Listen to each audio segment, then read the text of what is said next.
Hello ನಮಸ್ಕಾರ. ಹೇಗಿದ್ದೀರಾ? ನೀವೆಲ್ಲ ಚೆನ್ನಾಗಿದ್ದೀರಾ ಅಂದ್ಕೊಂಡಿದ್ದೀನಿ. ನಾನು ಭಾಳ ಆರಾಮದೀನಿ. ಎಲ್ಲ ಭಾರತೀಯರಿಗೆ 77ನೆಯ ಗಣರಾಜ್ಯೋತ್ಸವದ ಹಾರ್ದಿಕ ಶುಭಾಶಯಗಳು. ಇವತ್ತಿನ ದಿನ ಭಾರತೀಯರಿಗೆ ಪೂರ್ಣ ಸ್ವರಾಜ್ಯ ಬಂದ ದಿನ. ಅಂದರೆ ಬ್ರಿಟಿಷರು ಭಾರತ ಬಿಟ್ಟೆಲ್ಲ ಹೋದ್ಮೇಲೆ ರಾಜರ ಆಡಳಿತ ಎಲ್ಲ ಕೊನೆಗೊಂಡು ಪ್ರಜೆಗಳ ಆಡಳಿತ ಶುರುವಾದ ದಿನ. ಅಂದರೆ ಪ್ರಜೆಗಳಿಂದಲೇ ಪ್ರಜೆಗಳಿಗಾಗಿ ನಡೆಸಿಕೊಂಡು ಹೋಗುವ ಸರ್ಕಾರ ಇವತ್ತಿನ ದಿನ ಜಾರಿಗೆ ಬಂದ ದಿನ.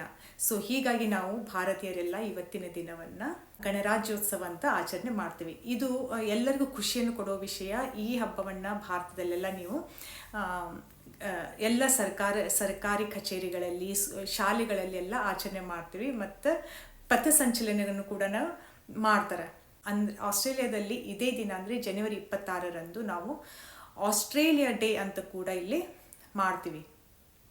ಆದರೆ ಭಾರತದಲ್ಲಿ ಯಾವ ರೀತಿ ಎಲ್ಲರೂ ಒಗ್ಗಟ್ಟಿನಿಂದ ಹಬ್ಬವನ್ನು ಆಚರಣೆ ಮಾಡ್ತೀವಲ್ಲ, ಇದನ್ನು ಆ ರೀತಿ ಇಲ್ಲೇ ಆಚರಣೆಯನ್ನು ಮಾಡೋದಿಲ್ಲ. ಯಾಕಪ್ಪ ಅಂತಂದರೆ ಇದರ ಹಿನ್ನೆಲೆ ಏನು, ಇದನ್ನು ಯಾಕೆ ಆಚರಣೆ ಮಾಡ್ತಾರೆ ಮತ್ತು ಯಾಕೆ ಮಾಡೋದಿಲ್ಲ ಅಂತ ನಾನು ನಿಮಗೆ ಇವತ್ತು ಸ್ವಲ್ಪ ಮಾಹಿತಿಯನ್ನು ಕೊಡ್ತೀನಿ. ಭಾರತದ ಇತಿಹಾಸ ಏನೈತಲ್ಲ, ಶೌರ್ಯ ಮತ್ತು ಹೋರಾಟಗಳಿಂದ ತುಂಬೈತೆ.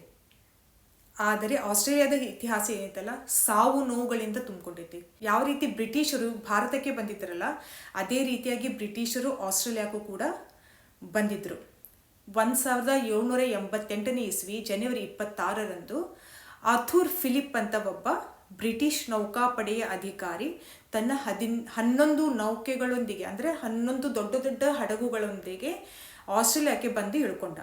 ಇಲ್ಲಿ ಬಂದು ಬ್ರಿಟಿಷ್ ಧ್ವಜವನ್ನು ಹಾರಿಸಿ, ಇನ್ಮೇಲೆ ಈ ಜಾಗದಲ್ಲಿ, ಈ ದೇಶದ ಮೇಲೆ, ಈ ಪ್ರದೇಶದ ಮೇಲೆ ಬ್ರಿಟಿಷ್ ಅಧಿಕಾರ ಐತೆ ಅಂತ ಘೋಷಣೆಯನ್ನು ಮಾಡಿದ. ಆ 11 ಹಡಗುಗಳಲ್ಲಿ ಬೇರೆ ಕೈದಿಗಳಿದ್ದರು, ಅಂದರೆ ಬ್ರಿಟಿಷ್ ಕೈದಿಗಳು. ಅವರು ಇಲ್ಲಿ ಕರ್ಕೊಂಡ್ಬಂದಿದ್ರು. ಒಂದು ಜೈಲ್ ಅಂತ ಮಾಡಿಕೊಂಡು, ಆಸ್ಟ್ರೇಲಿಯಾನ ಒಂದು ಜೈಲ್ ಟೈಪ್ ಯೂಸ್ ಮಾಡ್ಕೊಳ್ಳಿಕ್ಕೆ ಕರ್ಕೊಂಡ್ಬಂದಿದ್ರು.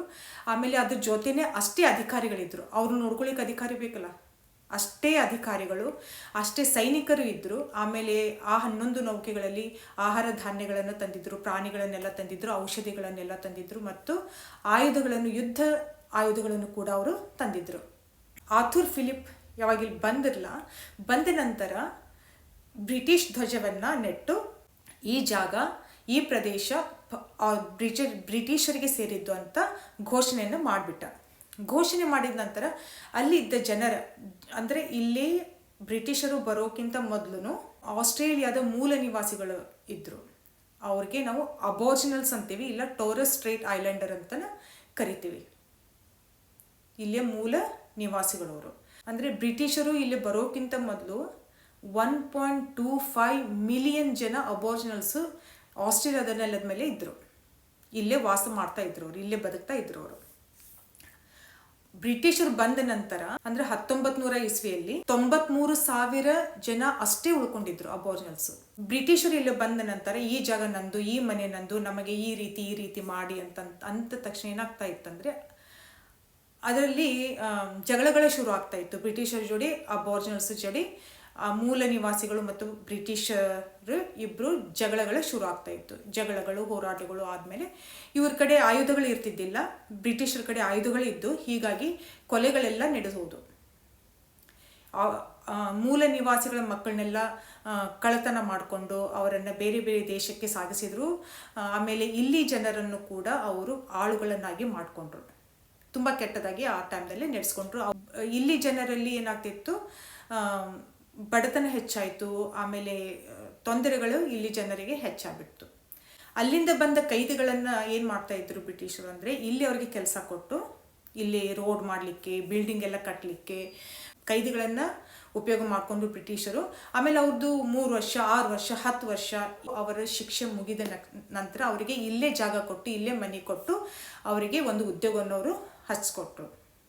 ಅಬೋರಿಜಿನಲ್ಸನ್ನ ಮತ್ತು ಅಂದರೆ ಮೂಲ ನಿವಾಸಿಗಳನ್ನು ಬ್ರಿಟಿಷರು ತುಂಬ ಕ್ರೂರವಾಗಿ ನಡೆಸ್ಕೊಂಡ್ರು.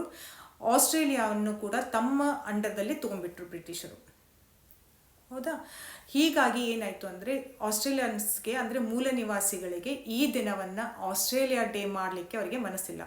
ಸೊ ಅವರು ಪ್ರತಿಭಟನೆಗಳನ್ನು ಈ ದಿನ ದೇಶದಾದ್ಯಂತ ಮಾಡ್ತಾರೆ. ಕೊಲೆ ಸುಲಿಗೆಗಳನ್ನು ಹೇಗೆ ನೀವು ಸೆಲೆಬ್ರೇಟ್ ಮಾಡ್ತೀರಾ ಅಂತ ಇವತ್ತು ಪ್ರಶ್ನೆ. ಆದರೆ ಆಸ್ಟ್ರೇಲಿಯಾ ಡೇನ 70% ಹೆಚ್ಚು ಜನ ಆಸ್ಟ್ರೇಲಿಯಾ ಡೇ ಅಂತ ಕಂಟಿನ್ಯೂ ಮಾಡೋಣ ಅಂತ ಹೇಳ್ತಾರೆ. 30% ಜನ ಬೇಡ ಅಂತ ಹೇಳ್ತಾರೆ. ಈ ಕಾರಣದಿಂದ ಏನಾಗುತ್ತೆ, ಪೂರ್ತಿ ಆಸ್ಟ್ರೇಲಿಯಾದಲ್ಲಿ ಗೌರ್ಮೆಂಟ್ ಆಫೀಸ್ನಲ್ಲೆಲ್ಲ ಇವನ್ನೆಲ್ಲ ಪೂರ್ತಿಯಾಗಿ ಗ್ರ್ಯಾಂಡಾಗಿ ಸೆಲೆಬ್ರೇಟ್ ಮಾಡೋದಿಲ್ಲ. ಸ್ಕೂಲ್ನಲ್ಲಿ ಕೂಡ ಆಸ್ಟ್ರೇಲಿಯಾ ಡೇನ ಸೆಲೆಬ್ರೇಟ್ ಇಲ್ಲೇ ಮಾಡೋದಿಲ್ಲ.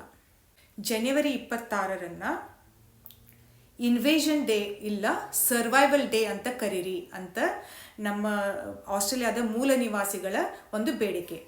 ಅಂದರೆ ನೀವು ನಮ್ಮ ದೇಶಕ್ಕೆ ಬಂದು ನಮ್ಮ ಜಾಗವನ್ನೆಲ್ಲ ನೀವು ತಗೊಂಡಿದ್ದೀರಾ, ಇದಕ್ಕೆ ನಾವು ಆಸ್ಟ್ರೇಲಿಯಾ ಡೇ ಅಂತ ಸೆಲೆಬ್ರೇಟ್ ಮಾಡಲಿಕ್ಕೆ ನಮಗೆ ಮನಸ್ಸಿಲ್ಲ.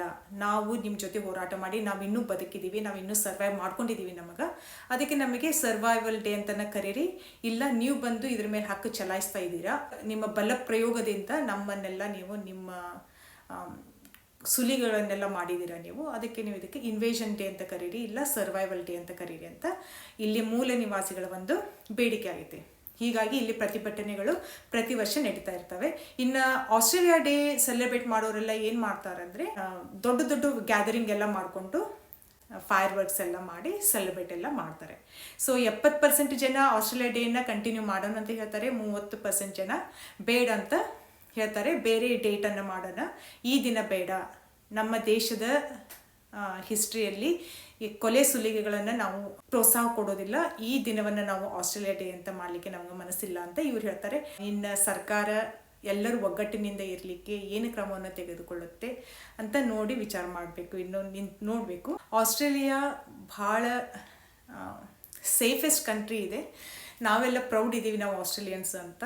ಎಲ್ಲರೂ ಕೂಡಿ ಒಂದು ಒಗ್ಗಟ್ಟಿನಿಂದ ಒಂದು ಸಮಸ್ಯೆಗೆ ಈ ಪರಿಹಾರವನ್ನು ತೆಗೆದುಕೊಳ್ಳೋಣ ಅಂತ ಹೇಳ್ಕೊಂತ ನಾನು ಈ ವ್ಲಾಗನ್ನು ಮುಗಿಸ್ತೀನಿ. ಮುಂದಿನ ವ್ಲಾಗ್ದಲ್ಲಿ ಮತ್ತೆ ನಾನು ನಿಮ್ಮನ್ನು ಭೇಟಿ ಆಗ್ತೀನಿ. ಅಲ್ಲಿವರೆಗೆ thank you so much. Take care of yourself. Thank you.